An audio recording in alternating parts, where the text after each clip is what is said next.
There we go. All right. Apologize for the delay. I should now be able to be heard. Yes.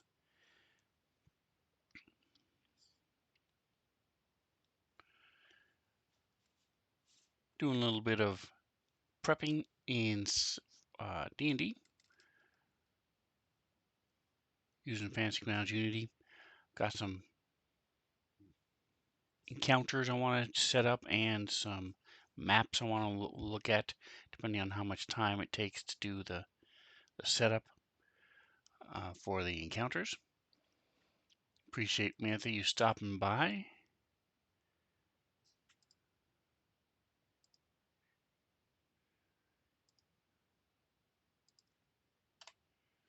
Matthew's a 28% neutral good wizard. I'm a 71% lawful good daredevil. So we got a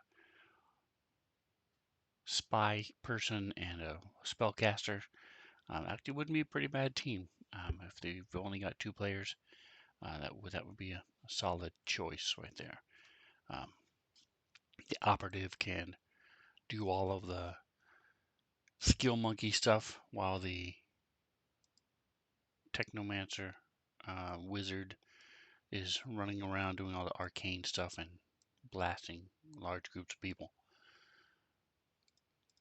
All right, so my party is working their way to.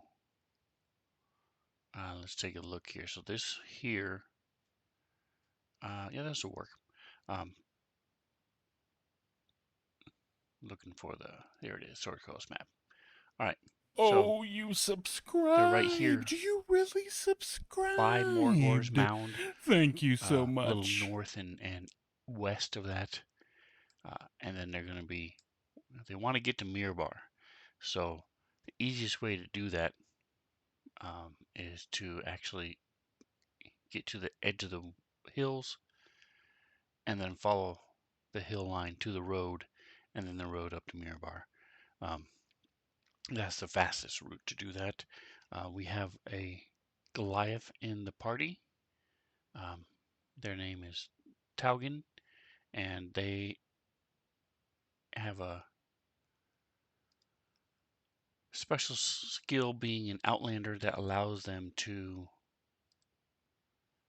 remember um,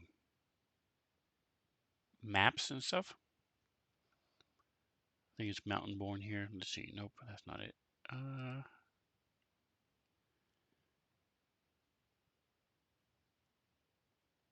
Adaptable. Nope.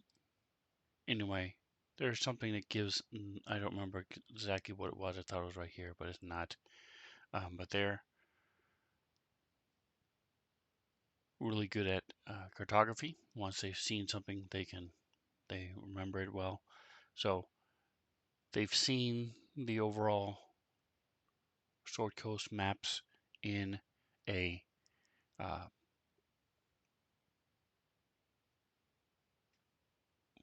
when they were in the city, and so they've here we go, Neverwinter, and so he would have an idea of the basics for the road in a major city like Mirror and stuff like that. They're in doing the Against the Giants campaign. They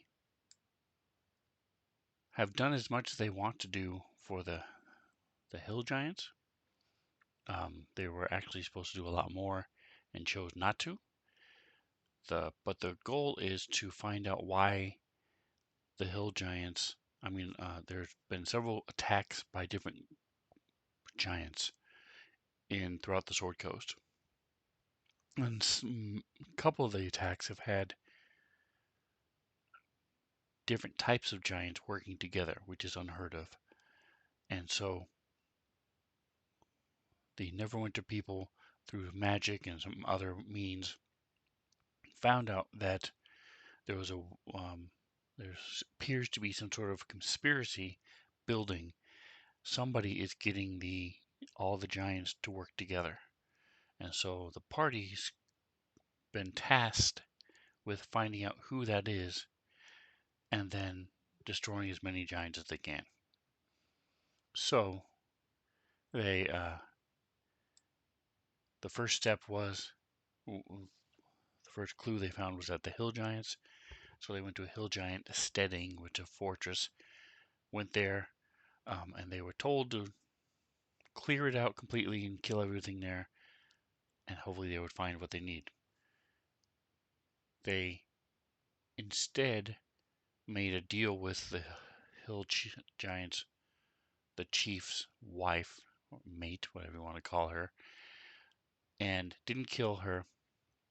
She took her to the treasure and through a couple and then found out that there was a frost giant that uh, lives up to the north who was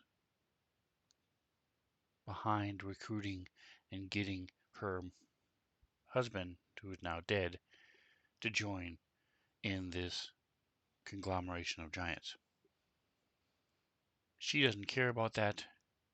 Now she has control of this areas, the hill giants of this area, the few that are left, and so that's all she wanted. So they just left, and so they don't have the clues that were there to find. So they don't know exactly where they're going or where they're headed. So they're going to the north to Mirabar, the major city, to try to then find information about this frost giant, see if they can learn anything, find out where he is, where his fortress is, so they can go to attack the frost giant and go from there. So while they're getting there, I was going to throw some random encounters on them. I have a couple prepared for them. Um, so the first one I want is to happen along the road. I was also thinking of doing just a really simple, basic one, because while the game is made, D&D is made for level encounters. If you have a level 10 party, they should be fighting level 10 encounters. Maybe a level 11, something will give them a little bit of a challenge. They shouldn't be fighting level 19 encounters or level 2 encounters. Um, but I like to throw a little bit of realism in my games every once in a while. So while the major storylines that they go on are not going to be disproportionate to their level, it's going to be around their level like it should be.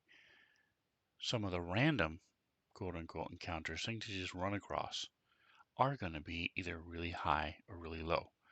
And so my first thought was to have them come upon. So I have a leveled encounter ready for them.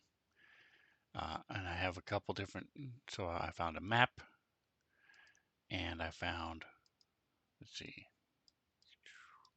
so that's going to happen right somewhere along the road here, as they're probably right as soon as just after they hit the road and start traveling north. I'm going to have that happen.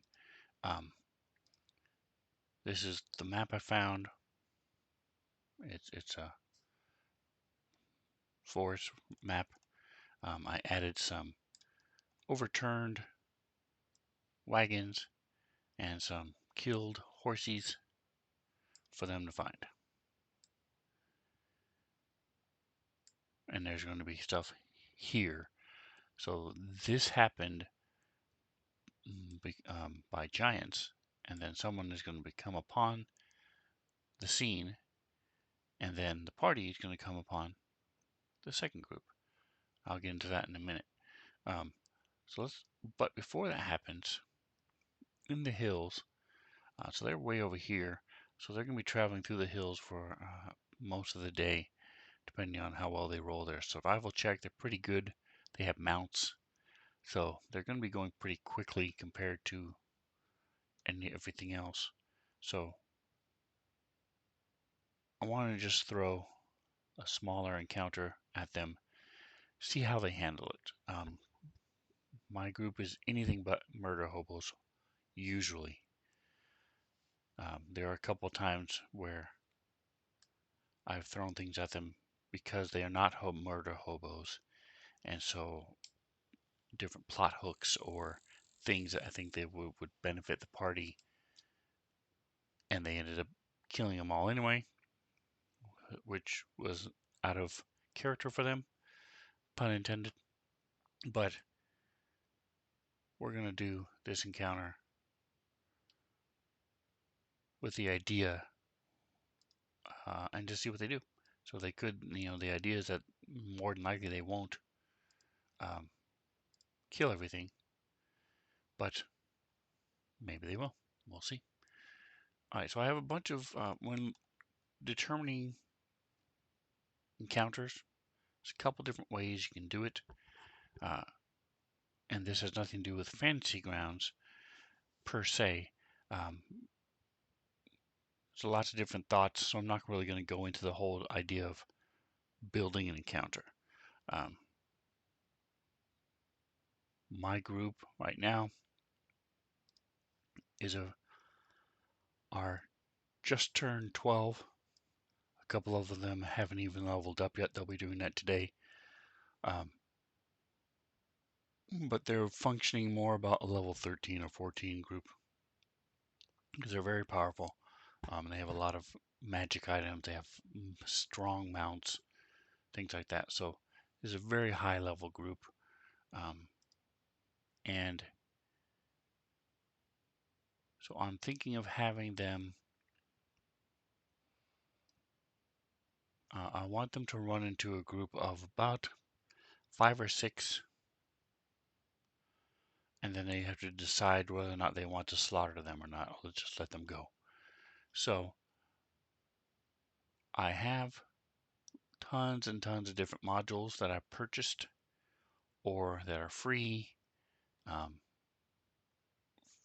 if you look here under, if you go here under modules, you can see how small this thing here is, and I have villains and lairs, and I have encounters, uh, I have bestiaries and tactical maps. It just the list goes on and on. Ton of different monster manuals, all these different things, villains and lairs, because a couple of my players are very experienced, while a couple of them are not. So if I just throw an orc at them, they'll run with it just fine, but I'd rather throw something weird at them or something different that they don't expect. Um, so this also keeps them on their toes, because if I just throw fight after fight after fight just to pad their XP and experience points and just to pass the time, then what am I really doing? So I like having things every once in a while where it's out of the ordinary. Um, even if I have to make the encounter myself, make the monster myself, things like that. Their last, before they went into the hill giant steading, they were in a cave where they kept their mounts. Huge cave and just one giant room, and they went and there was a big massive pile of gold and hoard sitting there. So they went up to it. It turned out that it was actually a group of mimics. I called a horde mimic from a different game I play, and so I built the horde mimic, and then they also had stalagmite that were mimics, and they turned as well, and there were even a couple baby mimics. Um, so it's just something a little different. If they just saw a random chest sitting in the middle of a cavern, they would know, oh, that's a mimic, and they would have questioned it. But because it was, I changed things up a little bit, it made it more memorable and more fun, at least in my opinion. So I've got some grim encounters is the meeting is the book, and it's, they have the storylines and little encounters you can pull and slap into different campaigns that you're running. You can see here I have 73 pages. Each one is, I think, 25 entries long. So, you can do the math. I have a lot of encounters pre-built, all ready to go. I also have a lot of tables I can use. So like I said, there's lots of different ways you can, in Fantasy Grounds, that you can build an encounter. I could also look for specific monsters uh, or keywords. Let's put in tree and see what pops up, stuff like that. Um, in this case, I'm going to take a look at these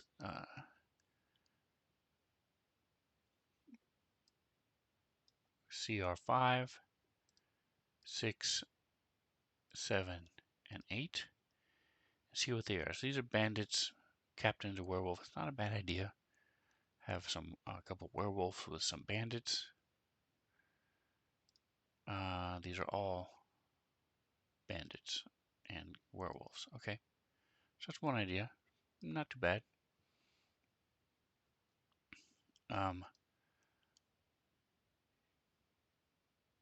Oni. So that's a magical genie type oriental person. Doesn't really make sense to be out in the middle of the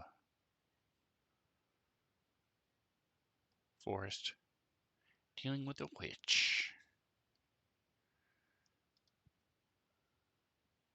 So I'm going to put the words CR, or the letters CR, and space. So now I only have 23 pages worth of stuff, and I'm just going to be taking a look at some of these. If I don't find anything too exciting,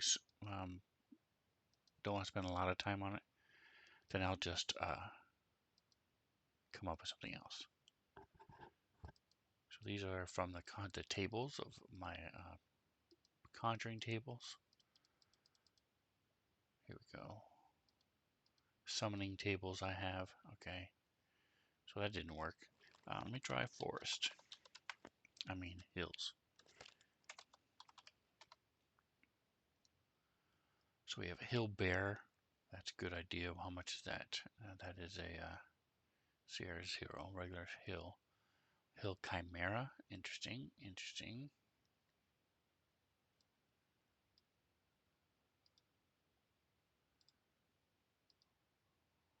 Chimera is level 6. That wouldn't be bad. They had a friend chimera. Manticore, rather. Not a chimera, but a manticore. Let me take a look at the chimera, see what he looks like. What kind of image they have for him. And fairly traditional. Nothing too out of the ordinary here.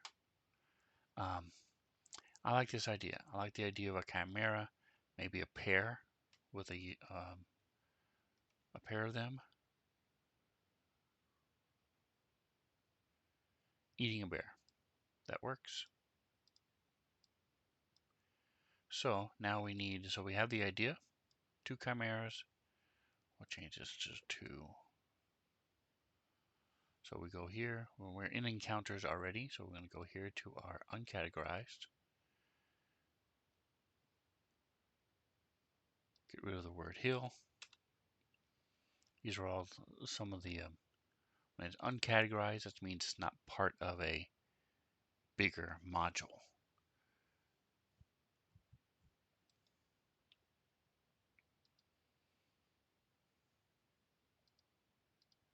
So we're going to go down here to add item.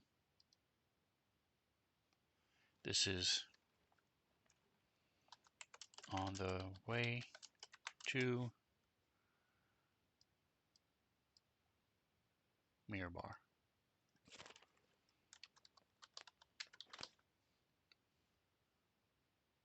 take the chimera, drop it in, change this to 2.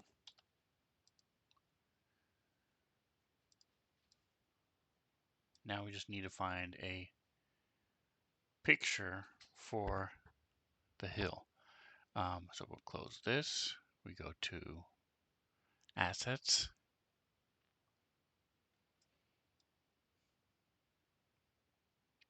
So when you have a window like this that's too big, because I've changed the scale so you guys can see what I'm writing and typing,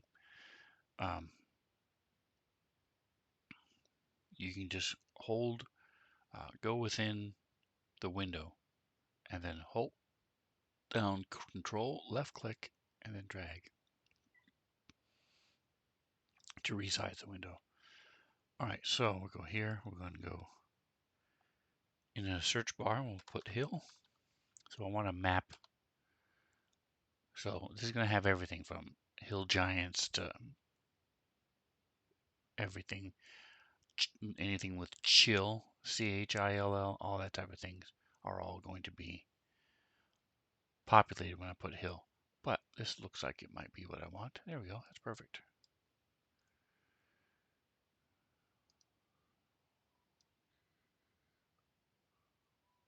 Has a little cave. So the cave bear will be they'll have killed the bear just outside the cave when they come up to it. Perfect. All right, so this is called Green Dash Hill. So I'm going to see if I have it as part of my images already.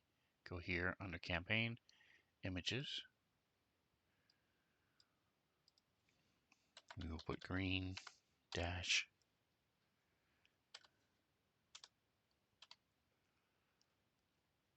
Hill. I already have it. Okay.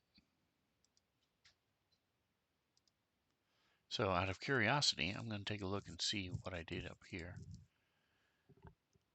Oh, this is a group. They ran across a group. Nice.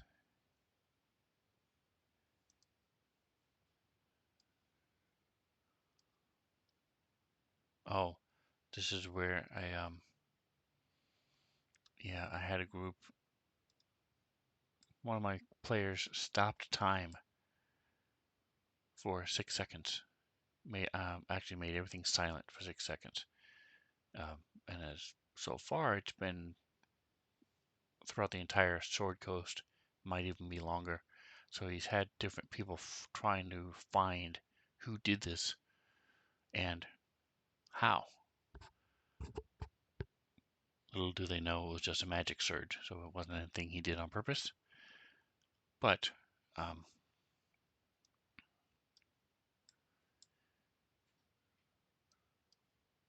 they have been hunting for him ever since. All right, so let's take a look at this grid. Is it part of the map? So we click here where it says grid. To get this open, if it's not open, you unlock the image as a DM. Players wouldn't be able to do it. All right. Ooh, Tribal Country Side 1 Pi 4 DHP. Wow.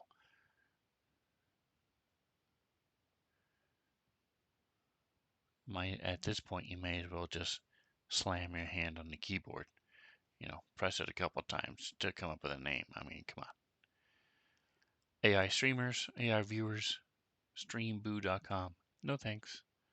So I'm not going to allow him. I'm going to deny him, or I can ban him. Let's ban him and deny him as well. All right. Anyway, we're looking at the grid to see if it's printed on the image or if I can change it. So we go here to unlock it, go to grid, turn off grid visibility. It is not on the image, which is great. I'm going to put it back on and I'm going to change it to my preferred hexes. And then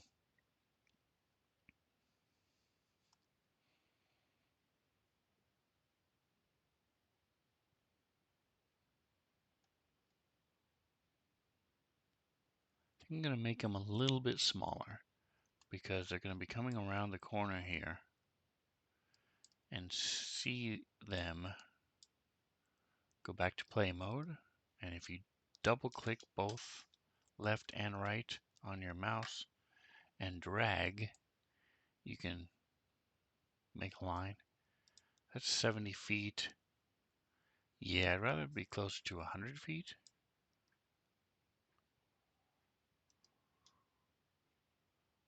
And to get rid of it like I did, see how it becomes a square? If you don't click on the square at the front or the end of the line, makes life a lot harder. But if you click here and right click, remove pointers. Remove that. So we're going to go back to grid. Size is 30. So we're going to change it to 25. Now we're at back to play.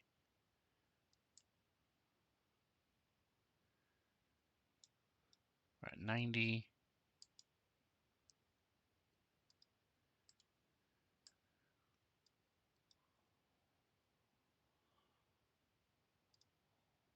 So we'll take it down to 20.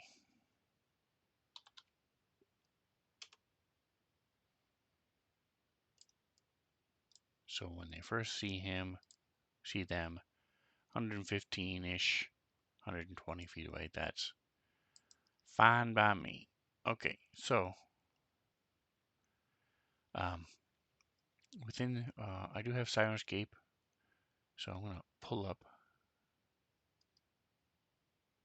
One thing I want to do as well is get some Sirenscape sounds ready for when they go into the Frost Giants place. Probably won't get there tonight because they have to level up and they have a couple encounters to deal with. But let's go to type, music.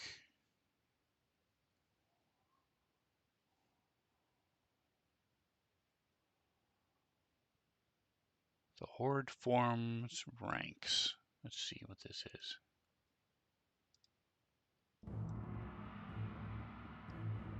We're going to minimize it. So it turns it into one of these little dots, which you can then move around. And as soon as you click it, it opens it back up right where you left it. When you minimize it again, it puts the dot right where you left it. So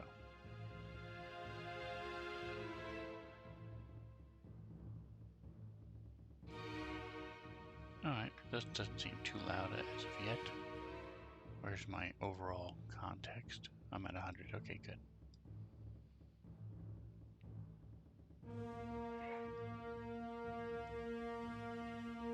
Alright, so now we need to set the scene.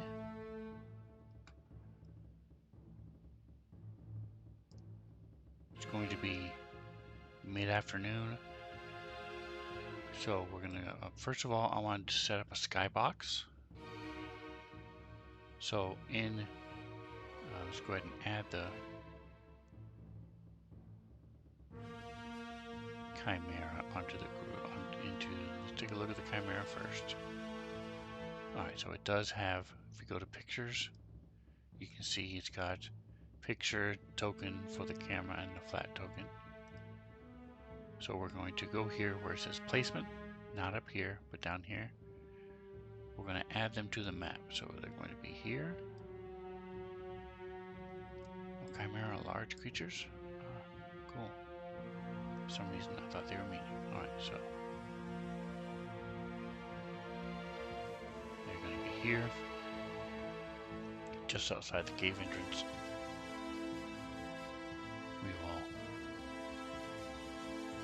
I like this idea of the bandits and the werewolves, and we may use that as well later, but for now we're going to minimize it.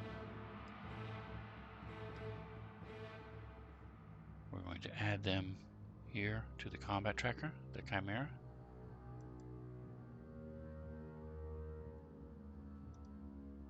Make them visible. So now when I go to this here, view toggle mode,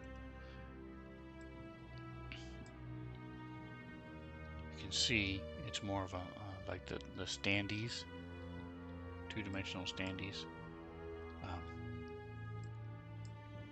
on the map. But you'll notice it's just tan up here. It's just the outside of the map. So that area is called a skybox. So we're gonna throw a skybox in there. I don't think I have a hills skybox, but let's take a look. Assets. Type in skybox. It just added a bunch of new skyboxes to the art packs. So this one's not bad. Actually, not bad at all. Is there anything better? See, this is for mountains. What's the moors? Okay, we don't need moors.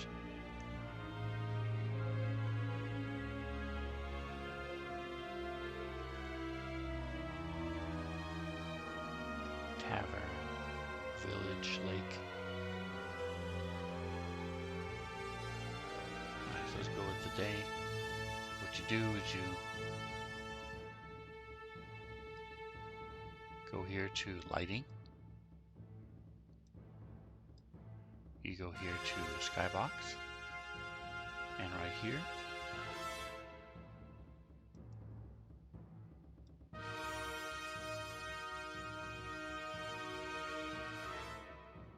and then here, toggle.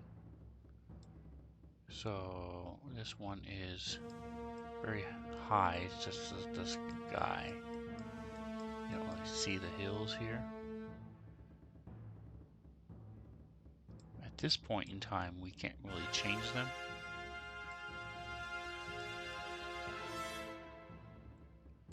But I'd rather have this than the tan we had before.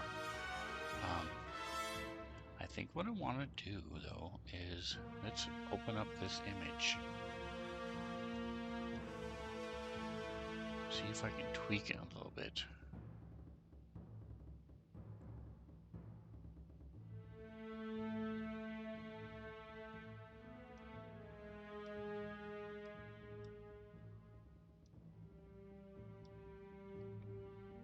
Where's my clipping? So take the clip. We're going to clip it.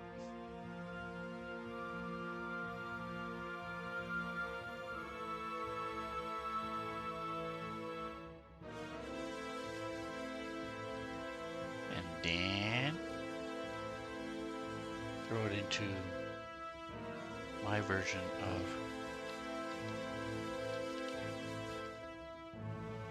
Photoshop, which is Pixlr, pixlr.com. They have a free version and a paid version. I paid for it for several years. You really don't need to, for what I use it for. I don't do enough of the fancy stuff to make it do it, but because I use it so much, I just wanted to support them a little bit. There's two major, the Express and the Editor. They've also done a lot of AI stuff now. Background remover is great. Makes it very simple and easy. Alright, so we're going to save this.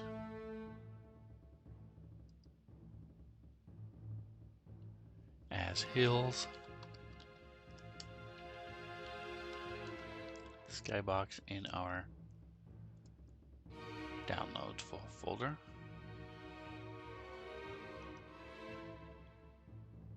So now we go open and edit.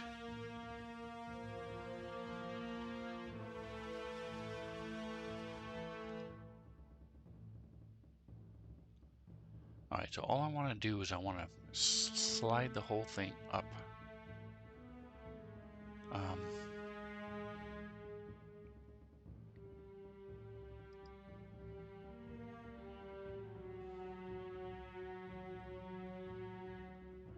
Oh, this is not the one I wanted. I wanted the other one. Hold on. Go back. Pixlr Editor.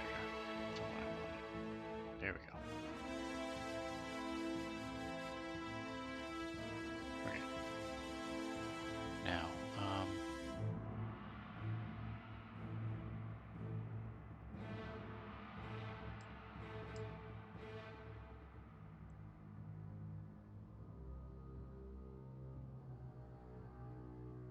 Not familiar with AI, how this AI works enough to worry about it. So what I'm going to do is I'm just going to take this. I want to, this may be beyond my ability. I'm going to try a couple different things. I'm going to try cropping it. So by removing some of these clouds, it should shift everything down a little bit. So we'll try that.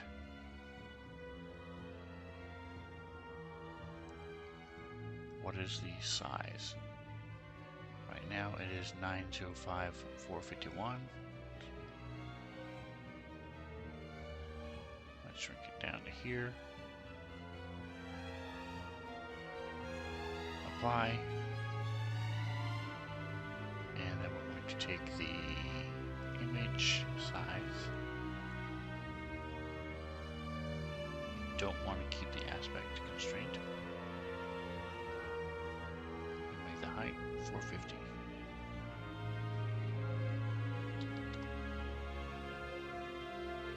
See what happens. There we go.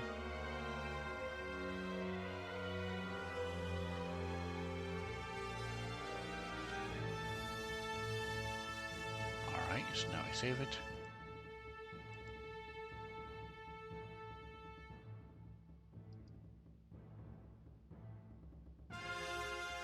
Into downloads. Hill Skybox. Final. Actually, no, we'll just put it as Hill Skybox and overwrite the original one that was there. Replace it, yes. File saved.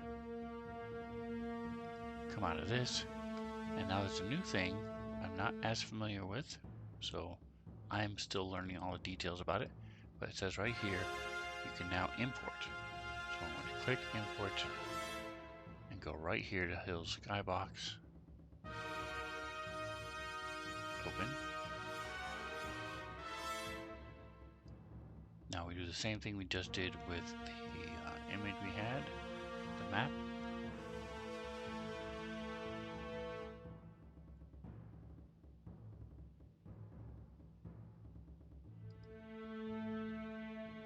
Go here to lighting, go here to Skybox, and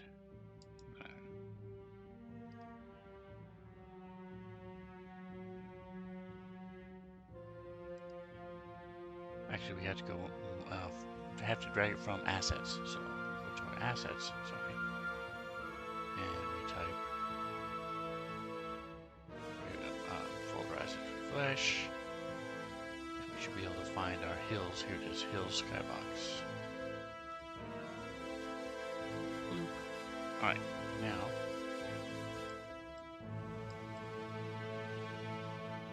so it did move it up a little bit, but we still can't see the hills. Alright, so I'm not going to worry about it right now. This is close enough. Spent 10-15 minutes on it. I'll mess with it later. I'm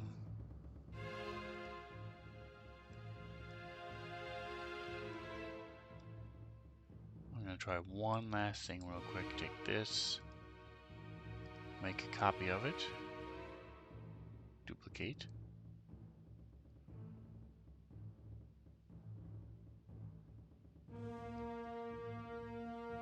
move this one up to here.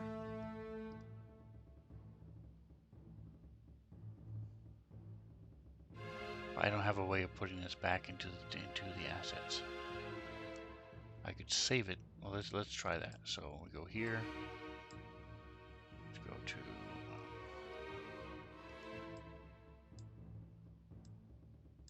do this. See if this works. Since we're not going to be seeing the bottom anyway, the whole point is just to move it up. See if this works. Go to our snipping tool again. Snip it real good.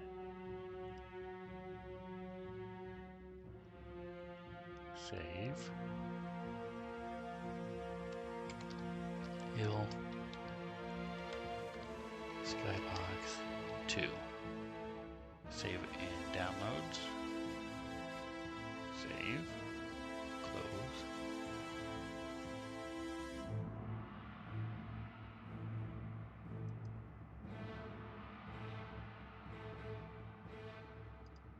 Go to Images.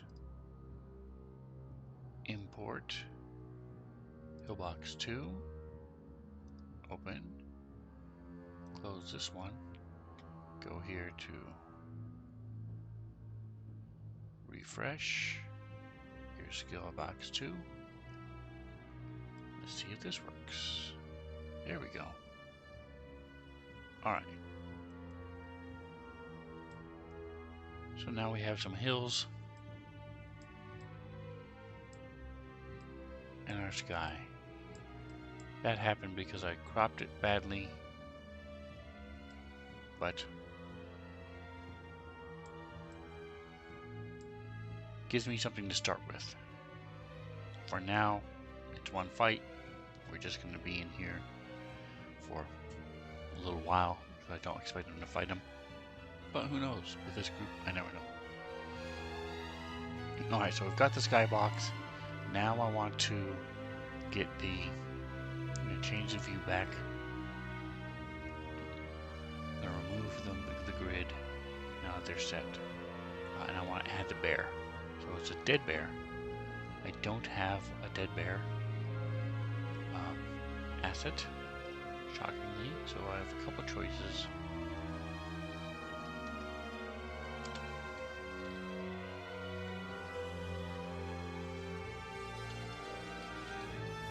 Double check and make sure I don't have a dead bear.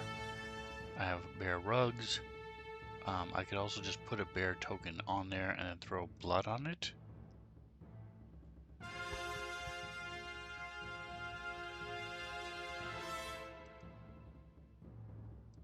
But I also want to see if anybody has checked the interwebs, see if anybody has a VTT token.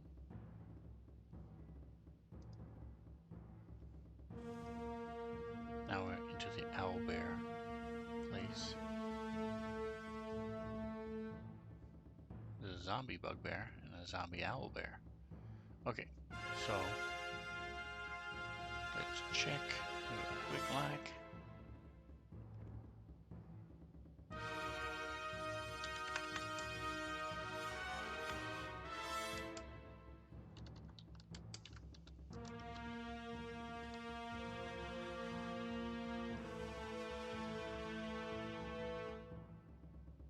These are all bears. There's so much what I want. That's a cool frame. So the answer is no. What in the world is that? Okay. A bear with shark hands. Gotcha. Surprisingly well done, but okay.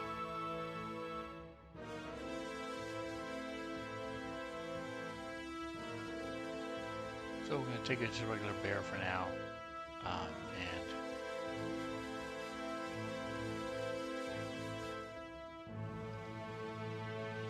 throw a token on there.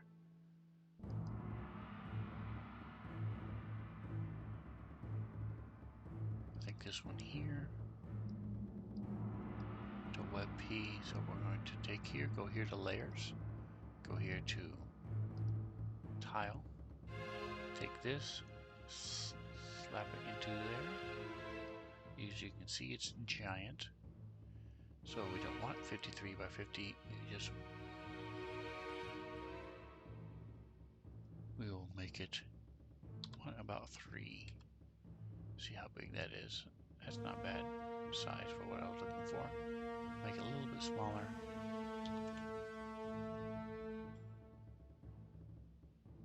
There we go. I'm gonna flip it.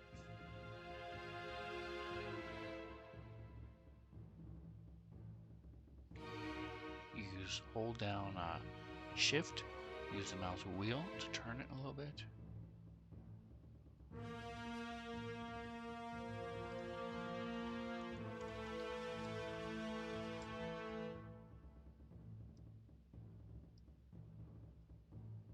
And then we go here to our assets and go to blood.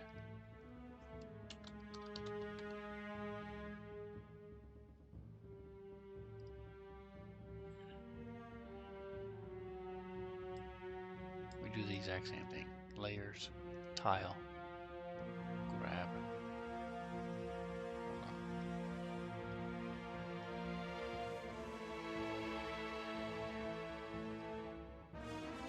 Grab some blood. Hold control, make it a little bit bigger. Turn it a little bit by holding Shift. And then flip it.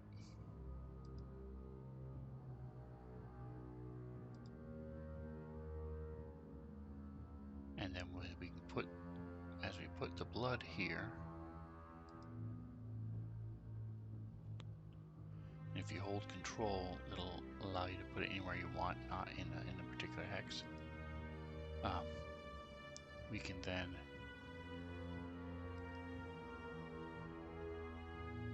add a couple different types. We're going to say they're pretty messy eaters here. We'll make it a little bit bigger by holding control. So you can put this underneath the bear. So it looks like a lot right now, but when with the bear covering it,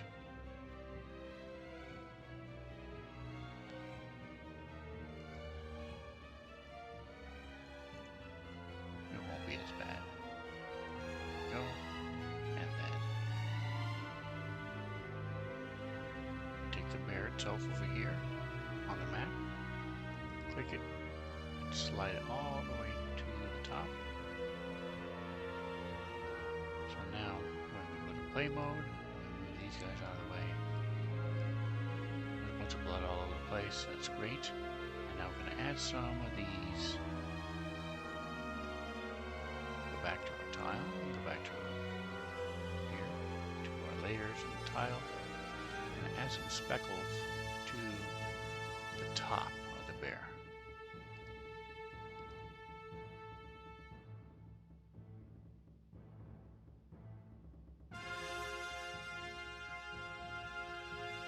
You can even change the color here by using the white.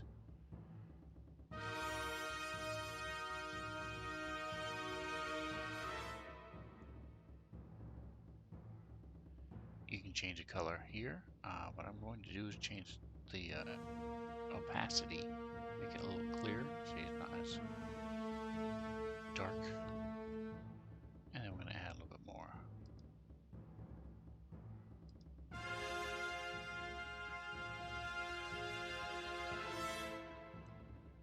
Put it back to full.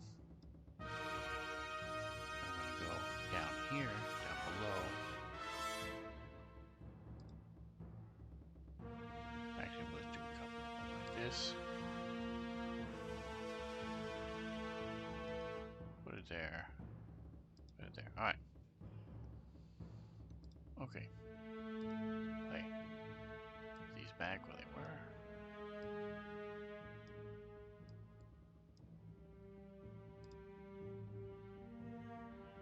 It's close enough. We have a dead bear. We have characters coming in. Looking at the map, the layers itself, and what I'm going to do here, just because it's a lot of layers here, I'm just going to go here to add folder. Double click slowly on this to change the name. Ground blood.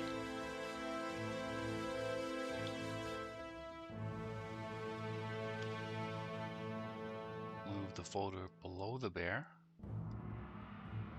And then take all of these, hold Shift, select them all, move everything into the folder. Boom. There you go. And then I'm going to do the same thing with the top. Add folder.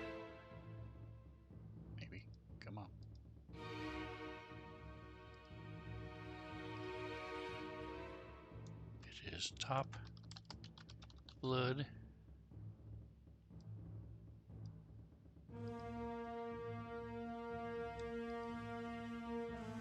And move it into the folder and close it.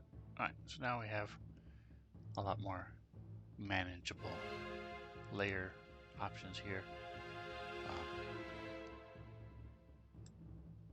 And what I want to do is I'm going to add some line of sight to some of these. So, not going to spend a lot of time, but the terrain simply means if they're on above it, they'll be able to see down below. If they're below, they won't be able to see up and above. So we're going to take and make this terrain, and we're going to make it a line.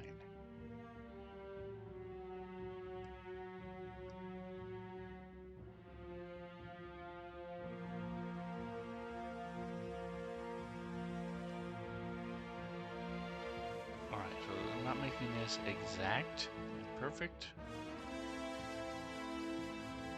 I'm just doing it pretty quick, just left clicking as I go along, following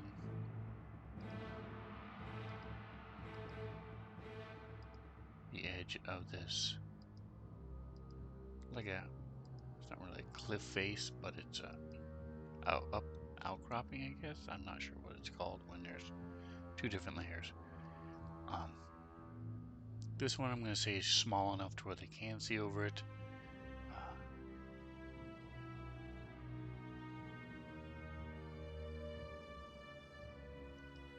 We'll do the same with this.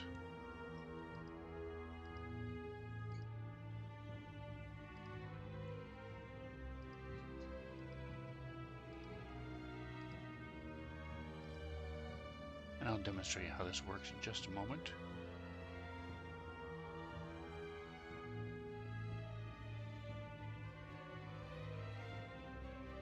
And then we'll do the same with the rocks here. So the reason I'm not doing this as a wall is because if you're on the rocks, you can see just fine. So that's how this will work. We go back to play mode, and now we can go to enable token view. This is what they would see. And I can grab him. Okay, he doesn't count as a player. Okay, so let's go to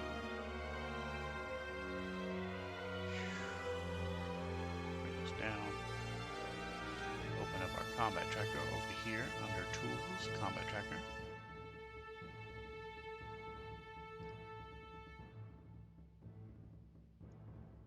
And I'll grab my camera.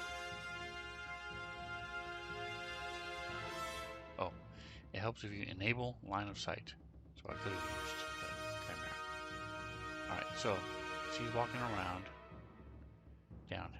He's here on this side. He can see the rock, but he can't see past it.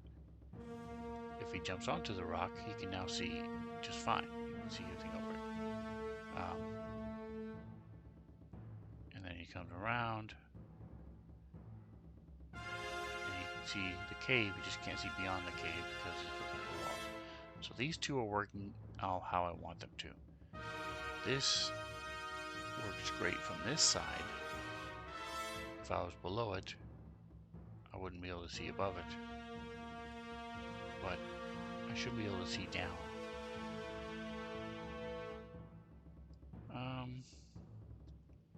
So I'm going to go ahead and turn this off. And then if somebody gets down here, I'll turn it back on. So that's what the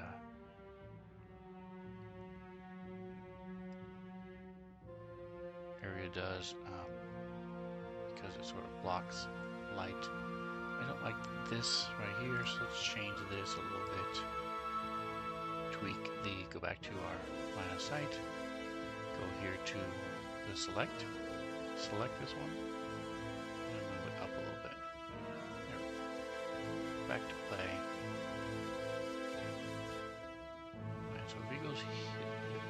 go here, it might be an issue.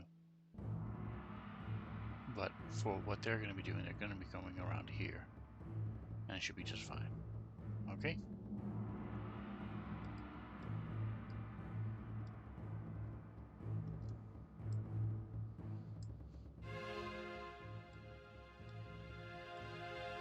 Come on, why is it moving?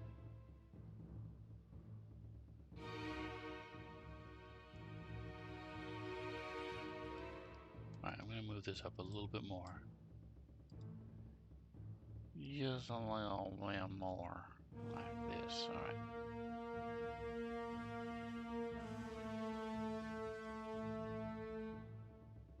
Cool. So that's what the players will see. So now I'm all set, I'm ready to go. They're going to come around the corner, they're going to see the Chimera. Chimera will see them. 6 heads. Pretty high perception.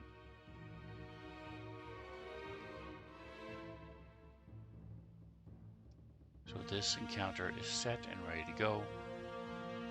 They will get a little bit of an experience depending on what they do.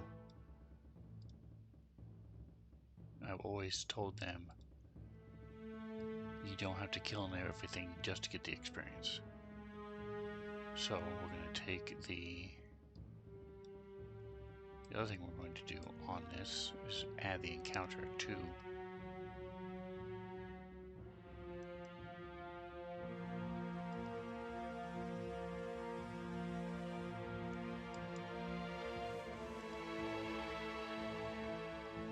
these are still, I'm going to go here to the menu, go here to delete from tracker, only foes. So all our foes are gone. Alright.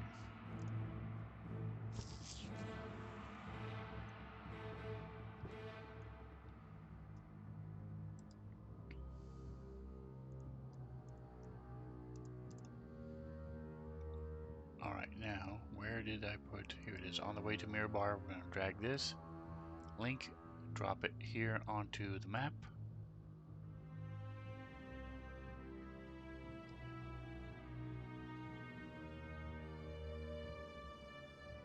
So I have access, I'm going to just put it over here where I can see it.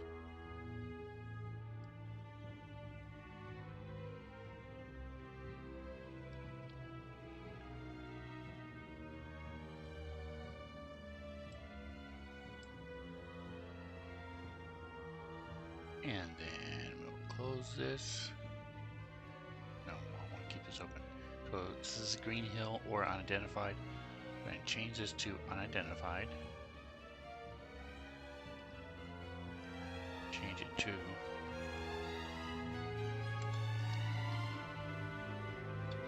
just hill. That's fine. Lock it again. So when I share it to the players, they'll all only see hills. It just makes more sense than green dash hill. Okay, I'm done with this song.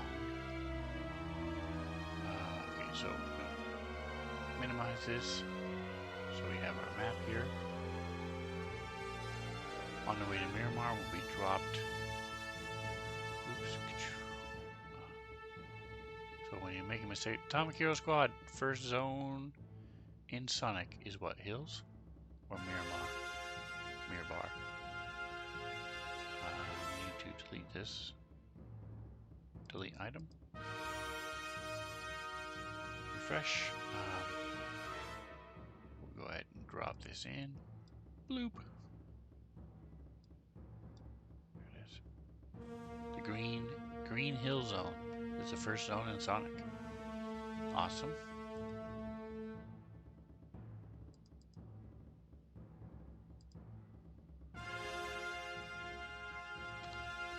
Welcome, Tom. Appreciate you stopping by. He's been having issues with their interwebs. If you want to know details, go to their Discord, and then they go with why they have problems. But they'll be streaming tomorrow. They didn't stream the last couple days, but they're back to streaming tomorrow, so go check them out. like the music. Yeah, I threw something on just to have something besides my droning going on. In the meantime, while I was moving things around, doing stuff, there are pauses where I'm working. So I wanted to make sure. So because I had this linked in the image, I can go ahead and close it. I don't need the hill bear. I have my motivation already, so that's closed. Alright, so now hopefully Mantha's gone and we can do the real fight. So that one, like I said, is probably not going to be a fight just because the Chimera aren't really a threat. If they do fight them, it'll be pretty quick. Make them feel good, make them feel heroic. But what I'm going to be doing is this merchant hound. This merchant, I'm going to again make him unidentified and change this to merchant.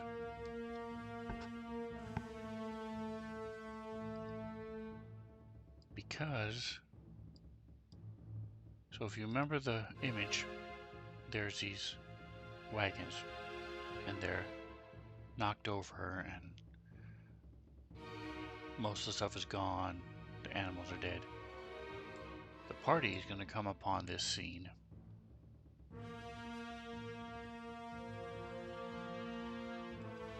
and he is going to be there with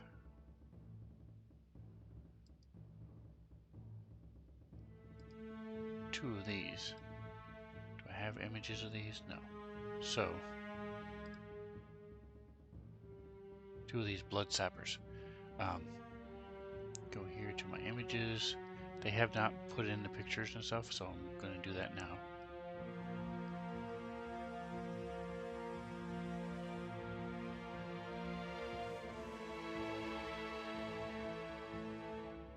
Image. Sapper in the search bar. So that's what they are. Ta-da.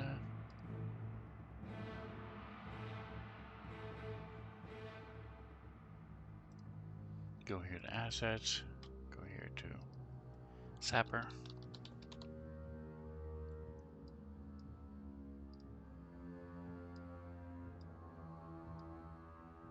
Unlock it. Drop the picture in here. Then we're going to remove the background real quick. So to do that, you go like so. Snip it.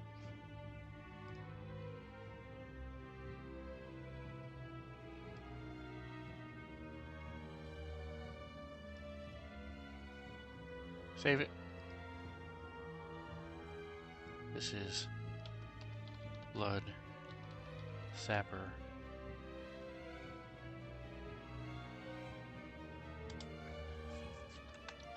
Standy in downloads. Save. Open up my interwebs.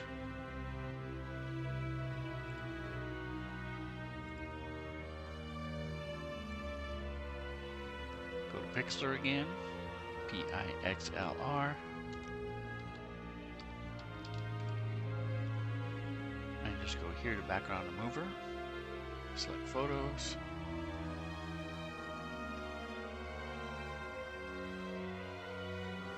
And now I can fix it. I can find it. I'm going to restore.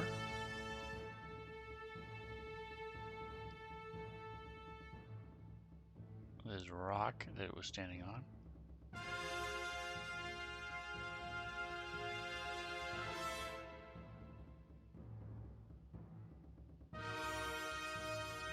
And then we're going to remove, make this smaller.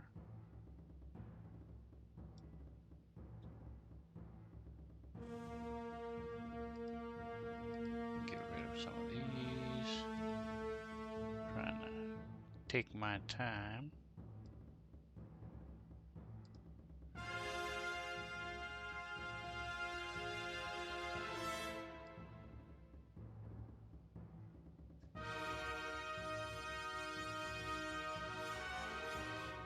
Doesn't have to be perfect.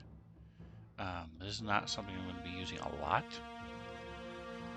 So we're just going to do it quick. Boom. Close enough. We'll make it a little bit smaller. Zoom in. Get rid of some of this whiteness.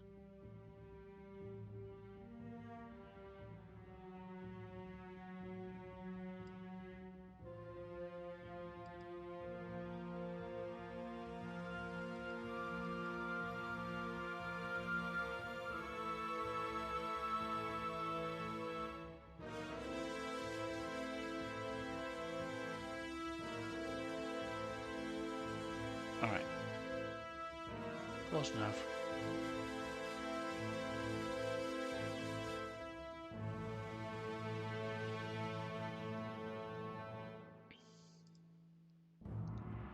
Save.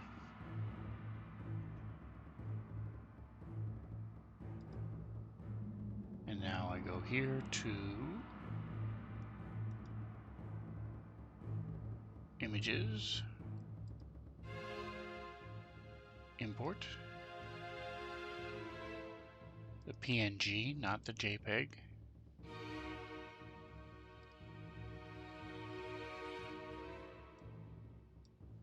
Then we take it and we drop, go here, back to Assets. We refresh and drop this into here. Boom. So now when we add it to the map, from the top-down view, you'll have this, and from the side view, it'll be that standing up. Alright, and now I want to see, do I have Mr. Merchant as an asset? Let's see. Don't think I have his portrait, but we'll see.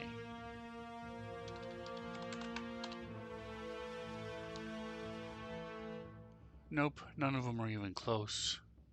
We'll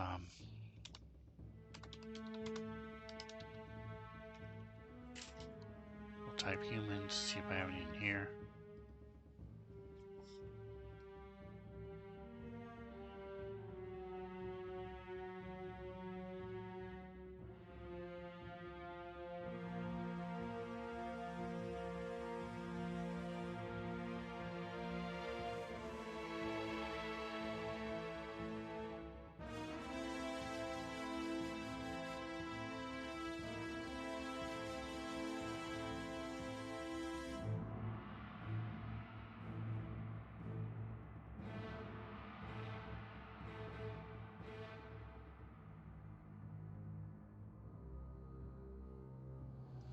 So just checking these real quick, see if I have something close. If not, I can make it easily enough.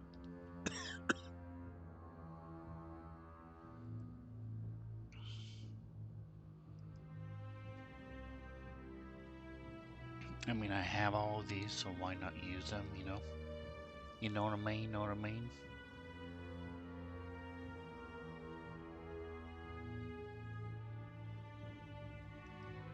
So, he is actually a blood hag, and so, again, if they leave her / him alone, he will take his weird dogs and leave. If he pushes it, he will attack them. If he kills one of the dogs or something like that, he also might just leave, follow them, and attack them later tonight. But this is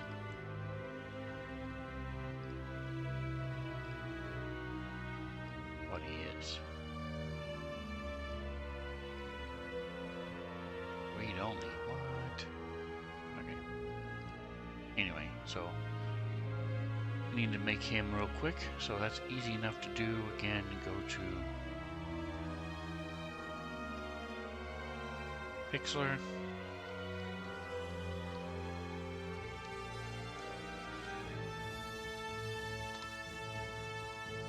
remove background.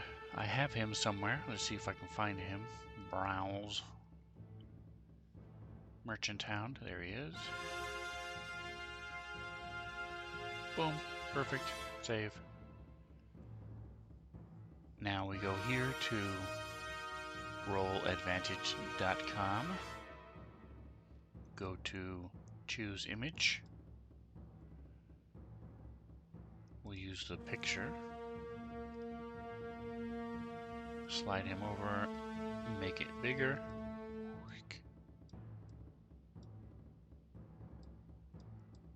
You can do this in Fantasy Grounds now too. You can make tokens, but this is the way I've been doing it forever, and so for me it's faster.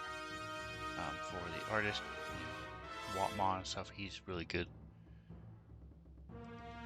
So for him, it may not be faster. I'm gonna make it a smaller frame. See all the different frames you have access to using this website. Change the tint to a little darker brown.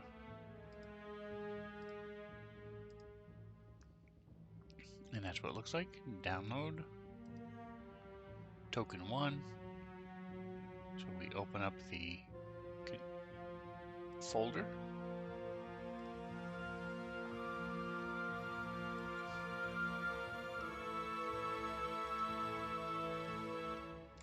Human, male, merchant. So if I'm looking for either one of those three, I can find it. Go here to click it and do Control X to delete it. Go to my Fantasy Grounds, tokens, and paste it. Boom, there he is. Close it. Go to my assets. Go to images first. Import the PNG without the background. And then refresh. This guy is merchant.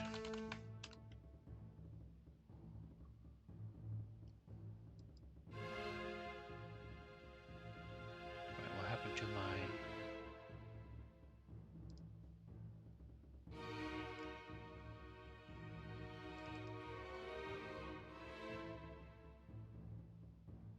Yeah, him. Where is he? I thought I just brought him in. Let's try this again. Images. Oh, it's the same name, so let me change the name.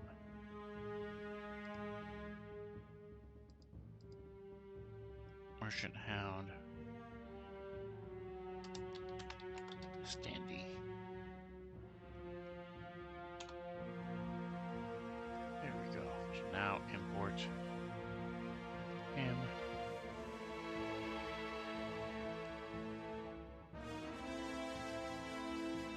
Fresh. So now what I need to do is I need to take my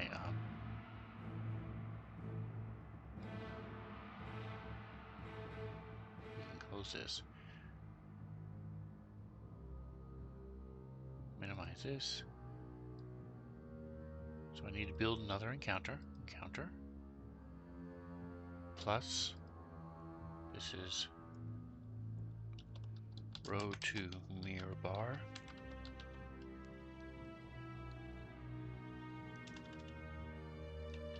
Alright, I'm going to change the music. Alright, so let's try some, let's see, a magical moment. Here to context, stop. Let's see what this is.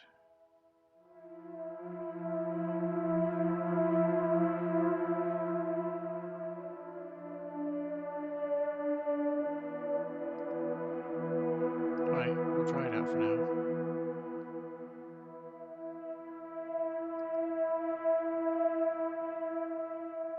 We take our NPC. Did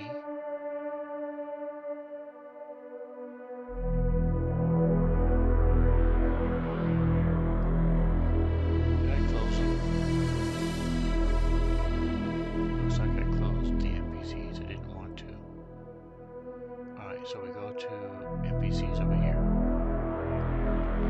sappers.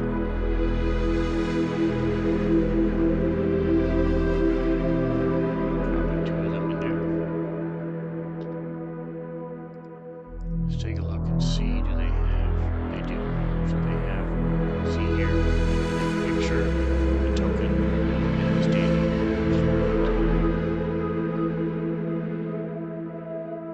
And then we're going to do. Actually, I think we're going to have her have 3 of these. 1, 2, 3.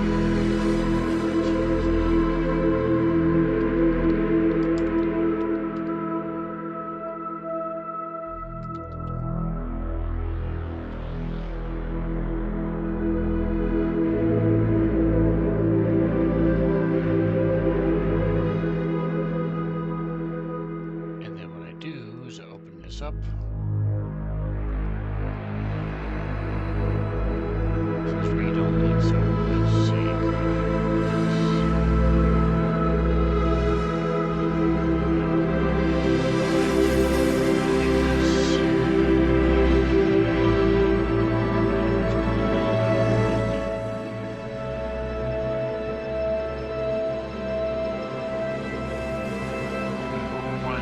Change the picture, but because this is read only, you have a couple choices. You can wait to add them to the combat tracker, and then change the tokens, or you can make a copy of it, which is what I'm going to do. So to do that, you go open up NPCs again, drag it and let go. Now you have a copy. Open up the copy.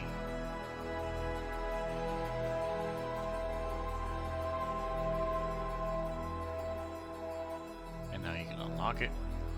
You go here to pictures. And we're going to drop this here.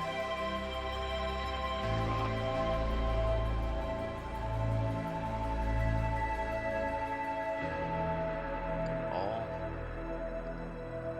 Go to Merchant. Why, I did it with 2 of them, huh? Okay, I do have 2. Alright, wasn't sure. And then we'll put him here. Alright, so we've got all 3 of those. And then in the notes is the original. That. I'm also going to take this. Enter. So you can see here it's waiting for some sort of link. Go to tokens, go to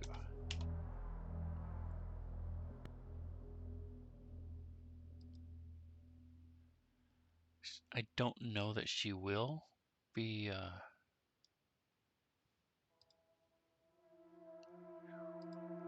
oh, I thought I could make this, yeah, I thought I could put it here. Okay, never mind. Control 1 to make it regular text.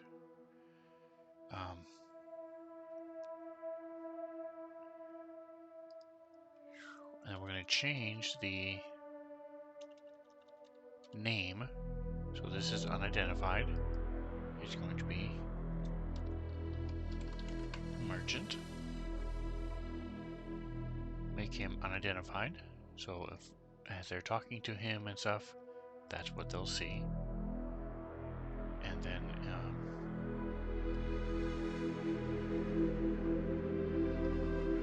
what I'm going to do is go to Merchant again and link his picture. All.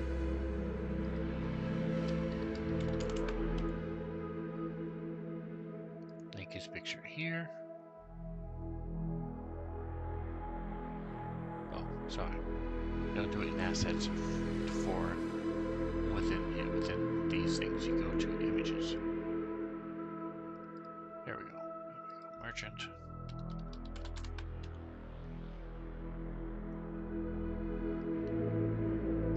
There we go. So now we can share this with them. Again, I'm going to unlock it and open it up a little bit so I can write down its other name, Merchant. identified. Yep, perfect. So now when I share this image to them, it will just say merchant, not merchant.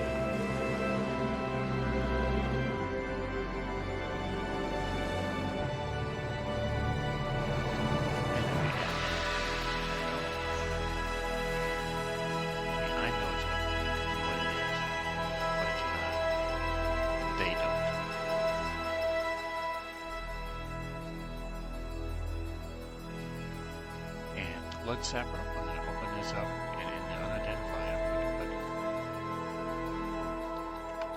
put strange greyhound. Put strange greyhound and then fix it so it says strange greyhound. There we go.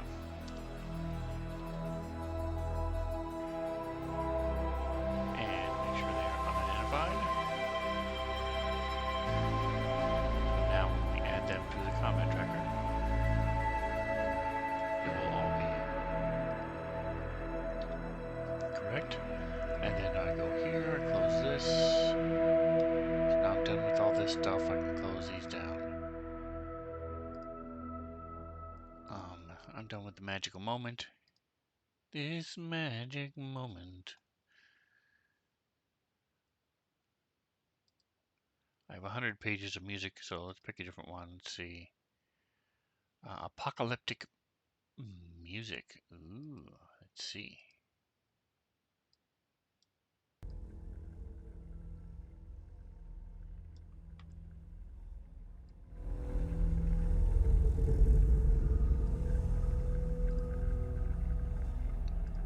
Alright, so this is a CR13 encounter.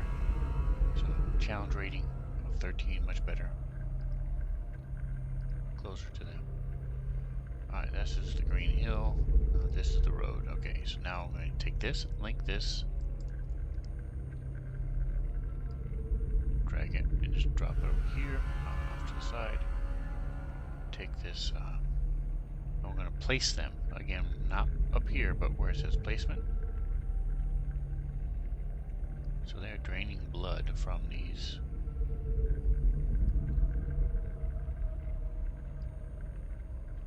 horses.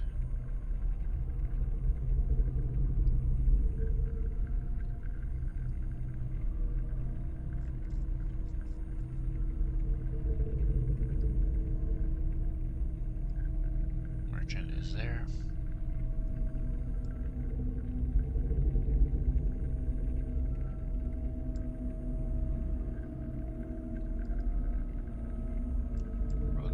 Here. Okay, I'm going to go here to the minimize this. So I'm going to again change the name here. This is the road south of Mirabar.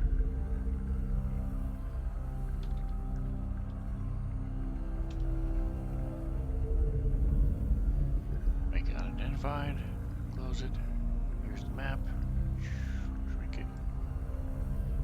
Turn off the grid for a moment.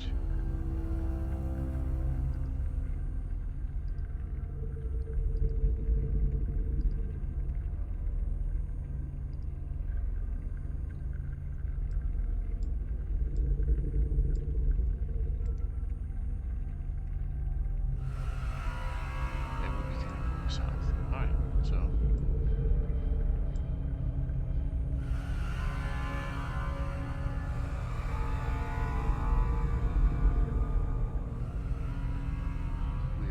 set, ready to go. Open up the party sheet up here under tools.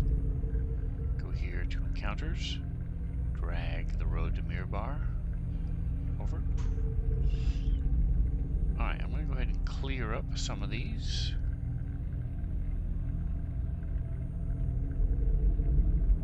Go to edit list.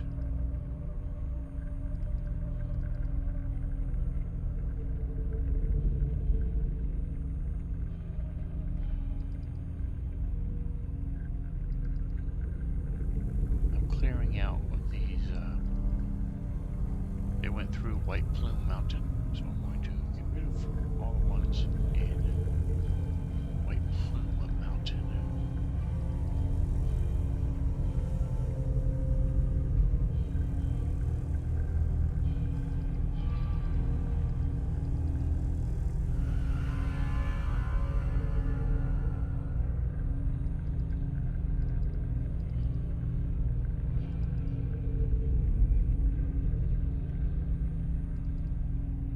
There we go. So now I don't have as many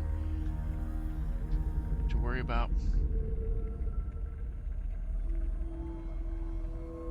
Click this again to stop editing the list so I don't accidentally mess it up. Alright, so let's see. It is 4 o'clock. I have 3 hours before we stream. I've been streaming for an hour and a half. Alright, so last thing I want to do is when I ran this before, this music is not that thrilling. I'm going to go ahead and switch it.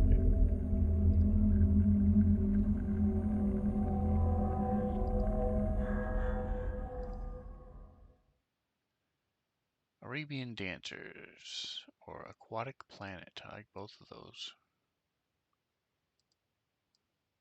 Let's try the Aquatic Planet first.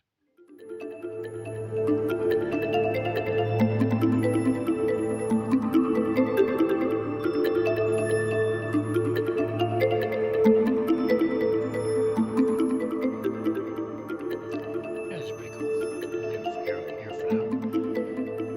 Alright,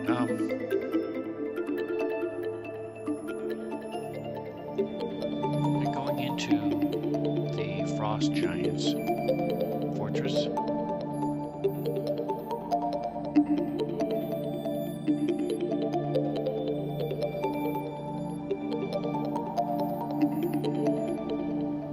Get rid of some of these things that aren't working. So that is for the Frost Giants.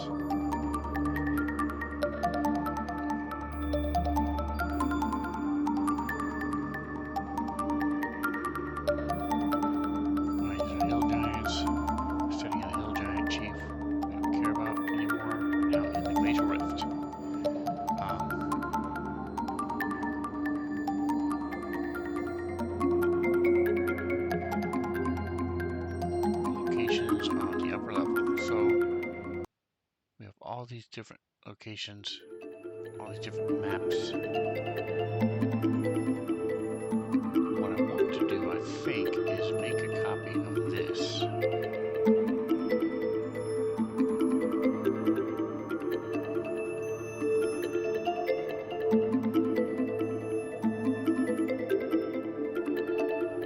For the players and have a token be on it to indicate where they are. And then as they go into each location, we'll just go here to map 1. This should have all of the... does have the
frost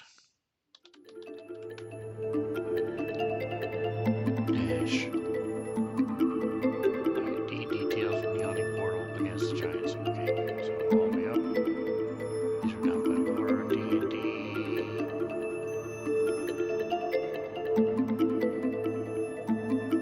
Against the Giants. Boom. Alright, so I'm going to take the upper DM, make a copy, lower DM, make a copy.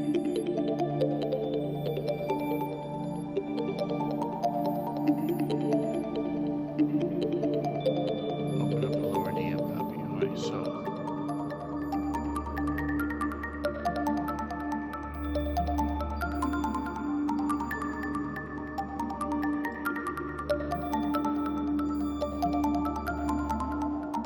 I'm then going to take and mask it. So unlock it, mask. So the difference with a mask is line of sight as you move a token through a map with line of sight like this one. Let me show you. Combat tracker.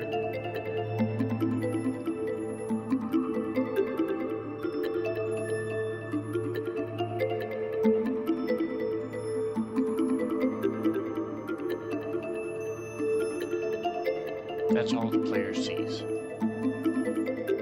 Just what is exposed as they're walking around.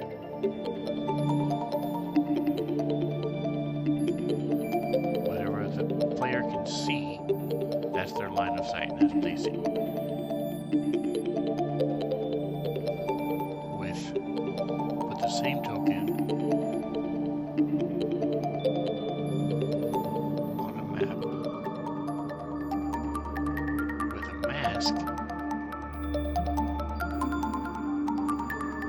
we're going to add the global mask, label the mask, and I'm going to click reveal area.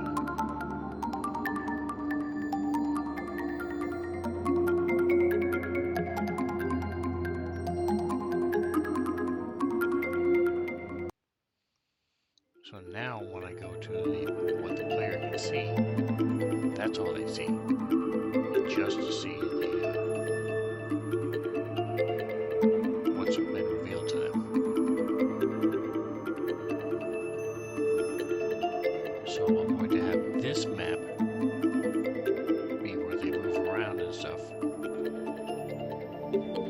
as a player, so that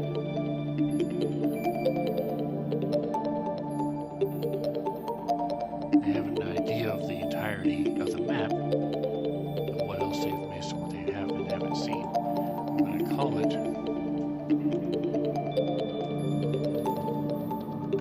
Frost Travel Map.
have letter tokens. So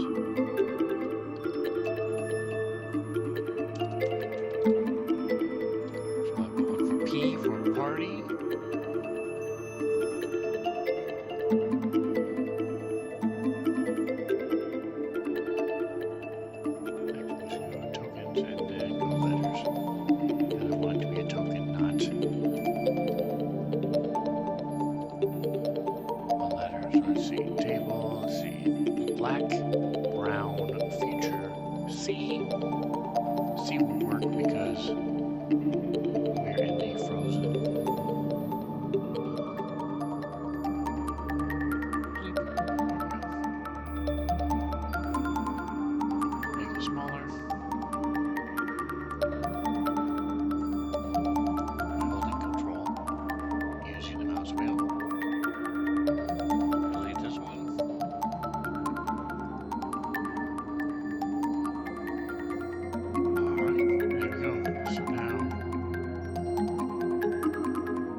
Site, we don't have anything.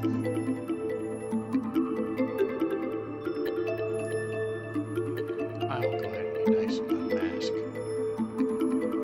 the name.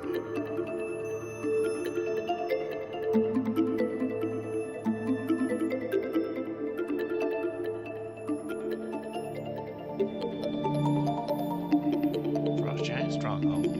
Right.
skeletal warhorse, a regular warhorse, and a little moorbounder, which is like a swamp saber-tooth jaguar leopard that lives in the swamp, in the moors, and bounds in the moors.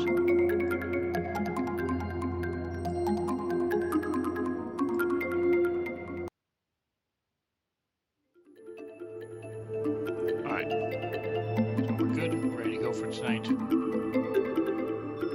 have those 2 encounters set up for them. Then they'll hit Mirabar. And we'll go from there. We'll look and see what, go here to campaign. And characters, make sure everybody is owned by themselves. Nick, Johnny, Rhino, Mantha, Honey Badger, okay.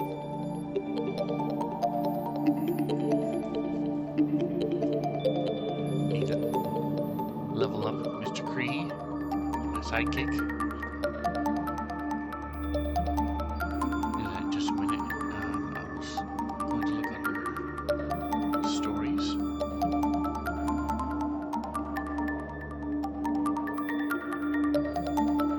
So under world, story. I think all of these are empty. Yep. Something that you click makes this, and I just don't know what it is, so I'm just going to delete them all.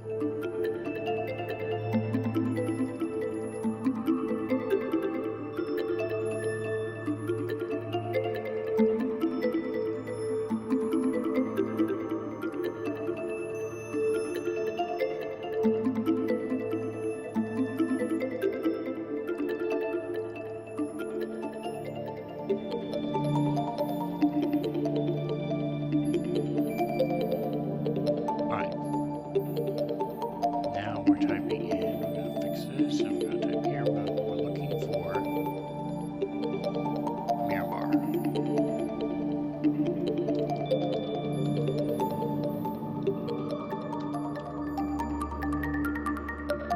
Mirabar. Alright, so this is where they're going tonight. Presuming they get to the 2 encounters and to level up.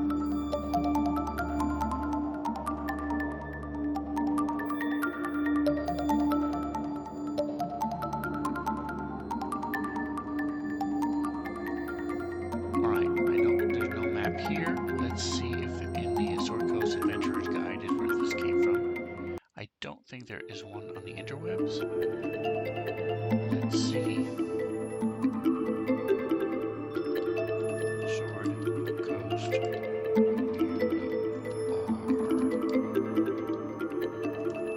City map.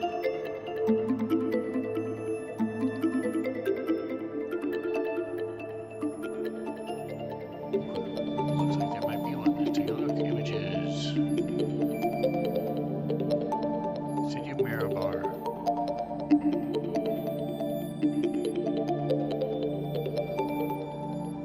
Okay.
else there.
Set up. We're gonna level up our sidekick real quick. So, as a sidekick, they're much simpler and easier to play than your normal characters. They don't have as many options and things. So when he goes up to level 12, he gets an ability score improvement. And that is all. So no other weirdness, no class abilities or anything. His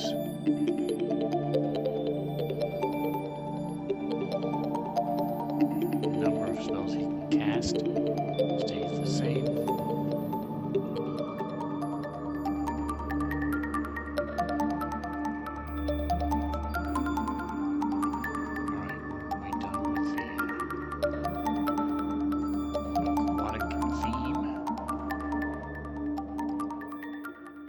Arabian, see how annoying this is.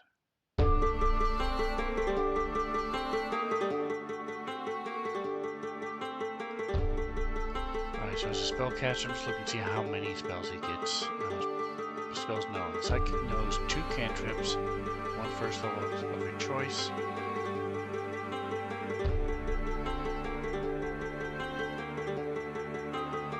Cantrips known and spells known columns of the spellcaster table. Okay. I must have missed that. Oh, spells known. Okay. He has 12. Oh no, 7 spells. Okay. Actions. 1, 2, 3, 4, 5, 6, 7. No, 7. Perfect. What is antagonize?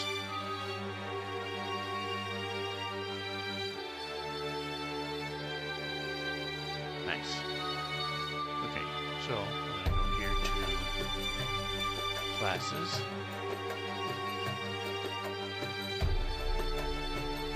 We go to spellcaster.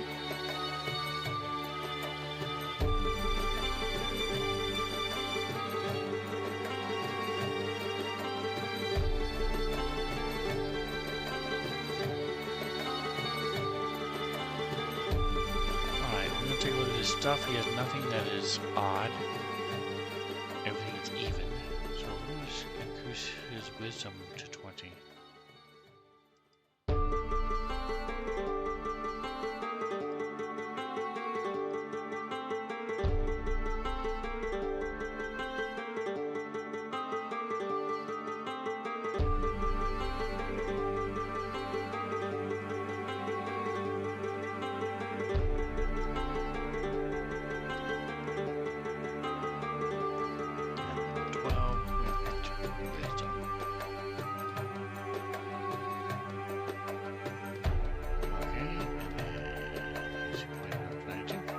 Good.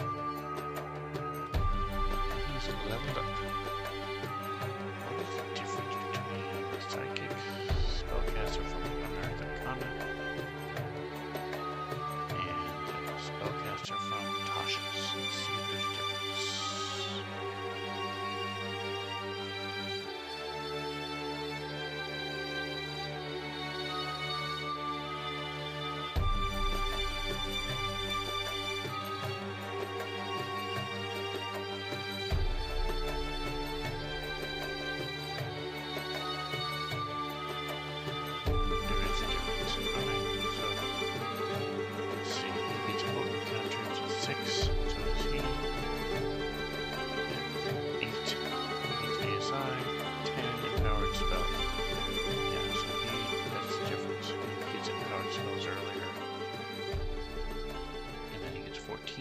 At level 14 he gets focused casting, so he gets that at level 14 instead of 20, and he gets signature spells where he does not get them at all.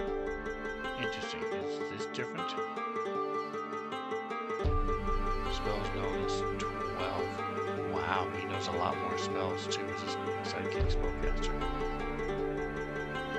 1d6 per level. This is 1d4 per level. So yeah, this is much more potent. The new guys. What is focus spellcaster? Oh, he gets to maintain his concentration on the spell. Gets a bonus. Nice.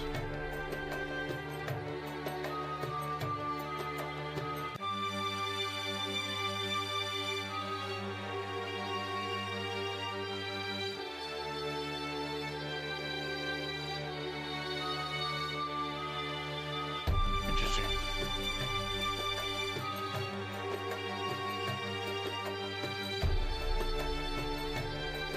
Okay, well, we started with the Tasha's, that's Unearthed Arcana. That's fine. Yeah, so we've always used Tasha's column for everything. And Unearthed Arcana is much more powerful. Any hoozle. There we go. We're leveled up. We've got our stuff ready. But while anything that I have open will reopen again in the same place, these things that are minimized won't. So I want to make sure I open up all these so I have access to them. I'm also going to change my scale. So if you hit slash SCALEUI space, you can go anywhere from 50 to 200. As a player, I'm typically 80 to 85. As a DM, I forgot the slash. As a DM, I prefer about 90. It also depends on the monitor I'm using. When I stream, and my player view on the stream is a 110, so you guys can see what's going on. Sometimes even 115 for like Starfinder, because it's a little harder to read some of their stuff. All right, so there we go. All right, well, I am all set, ready to go. Come back tonight, 7 o'clock Pacific time, 10 o'clock Eastern. Going to do a little bit of D&D in this Fen Zone. Thanks for hanging out. Mantha8225, thank you so much for the subscription.